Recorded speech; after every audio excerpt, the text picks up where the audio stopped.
प्रिय श्रद्धालुओं, जय श्री कृष्णा, जय श्री राम, जय श्री राधे राधे, जय श्री महाकाल। इस प्रवचन में आपको श्रवण कराएंगे महाबल शिव जी की महिमा। इक्ष्वाकु वंश में मित्र सिंह नाम का एक अत्यंत धनुषधारी राजा हुआ था। वह बहुत ही पुण्यात्मा था। उसकी रानी का नाम दमयंती था। वह भी नल की पत्नी दमयंती की तरह पतिव्रता स्त्री थी।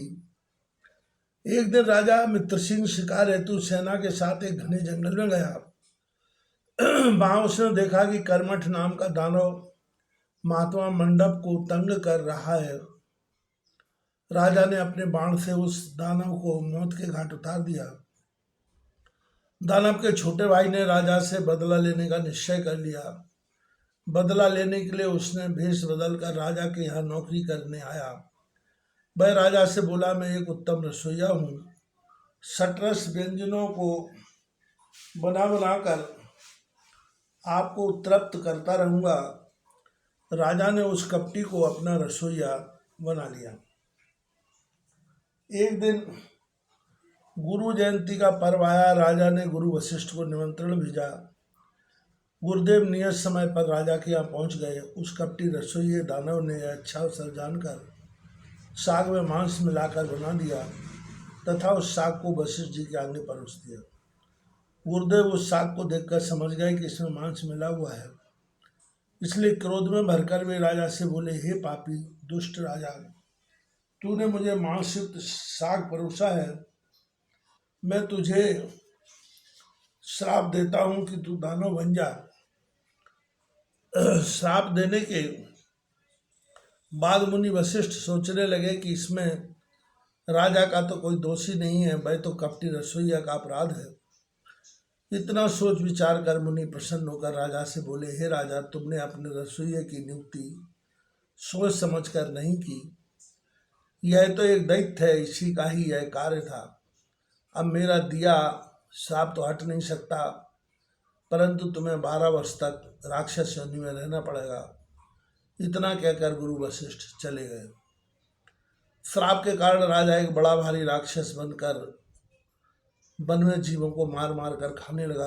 एक दिन वह घूमते हुए एक आश्रम पर जा पहुंचा। उसने वहां एक मुनि को देखा। वह मुनि अभी तरुण अवस्था में थे। तरुण मुनि को देखकर वह लालायित होकर उन्हें पकड़ने को दौड़ा। मुनि पत्नी तरुणी ने उसे देख लिया। उस मांसाहारी राजा ने उस मुनि को खाने के लिए पकड़ लिया। मुनि की पत्नी ने हाथ जोड़कर नम्रतापूर्वक कहा, आप उन्हें छोड़ दो और मुझे पकड़ लो।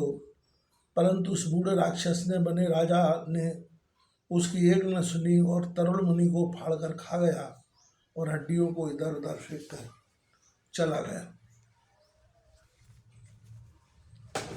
मुनि की पत्नी ने रोते हुए मुनि की हड्डियों को चुनकर चिता बनाई और उस विकराल राक्षस को श्राप देती हुई कहने लगी, हे नीच राक्षस, तूने मेरे पति को मारकर मेरा सुख चैन नष्ट कर दिया है।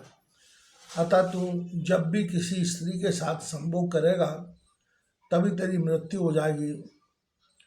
राक्षस को श्राप देकर मुनि की पत्नी सती हो गई। राजा को मिले श्राप को 12 वर्ष व्यतीत हो गए। 12 वर्ष के बाद राजा को अपना पहला शरीर प्राप्त हो गया। उसने महल में जाकर अपनी रानी को सारा वृतांत तथा मुनि पत्नी के श्राप की बात बताई। वह श्राप सुनकर रानी रति कीड़ा की इच्छा रखते हुए भी पति को अपने पास नहीं आने देती थी। रानी के अभी तक कोई संतान न थी। इस कारण राजा बहुत दुखी रहने लगा। एक दिन राजा वन में चला गया। वहां उसने एक भयानक रूप वाली ब्रह्म हत्या को देखा। उसे देखकर राजा डर गया। उससे बचने के लिए राजा बहुत से तीर्थों पर गया। व्रत और तप किए। राजा व्याकुल रहने लगा। तभी उसने एक पवित्र आत्मा ऋषि को देखा। उन ऋषि का नाम गौतम था। राजा ने मुनि के चरणों में नतमस्तक होकर प्रणाम किया और मुनि पत्नी के श्राप की बात उन्हें बताई। राजा ने मुनि से उस श्राप की निवृत्ति का उपाय पूछा। राजा की बात सुनकर गौतम मुनि को उन पर दया आ गई। मुनि राजा से बोले, हे राजन, यहाँ से पश्चिम दिशा में गोकर्ण नामक तीर्थ है। वहाँ पर महाबल नाम का शिव जी का ज्योतिर्लिंग है। उस तीर्थ में स्नान करने और शिव जी की पूजा करने से तुम ब्रह्म हत्या से छूट जाओगे। राजा गौतम ऋषि की बात सुनकर बड़ा प्रसन्न हुआ और गोकर्ण तीर्थ में जाकर उसने स्नान किया तथा शिव जी के ज्योतिर्लिंग की पूजा अर्चना की। इस प्रकार राजा सभी पापों से छूटकर अंत में शिव जी को प्राप्त हुआ। सूत जी बोले, हे ऋषिगण, अब मैं उत्तर दिशा के लिंगों की महिमा का वर्णन करता हूँ। गोकर्ण नाम का एक दूसरा और तीर्थ है। वह तीर्थ बहुत ही पवित्र और रमणीक स्थल है। वहाँ पर एक सुंदर महावन है जिसमें शिव जी का चंद्रभाल नामक ज्योतिर्लिंग स्थापित है। इसे रावण ने स्थापित किया था। इसके अतिरिक्त वहाँ एक मिश्रिक नामक पवित्र तीर्थ है। वहाँ पर महर्षि दधीच द्वारा स्थापित दधीचेश्वर ज्योतिर्लिंग है। तीर्थयात्री यहाँ आकर शंकर भगवान का पूजन करके कृतार्थ हो जाते हैं। नैमिषारण्य में समस्त ऋषियों के द्वारा स्थापित ऋषिश्वर नाम का ज्योतिर्लिंग है। इस शिवलिंग के दर्शन मात्र से ही सभी पातकों का विनाश हो जाता है।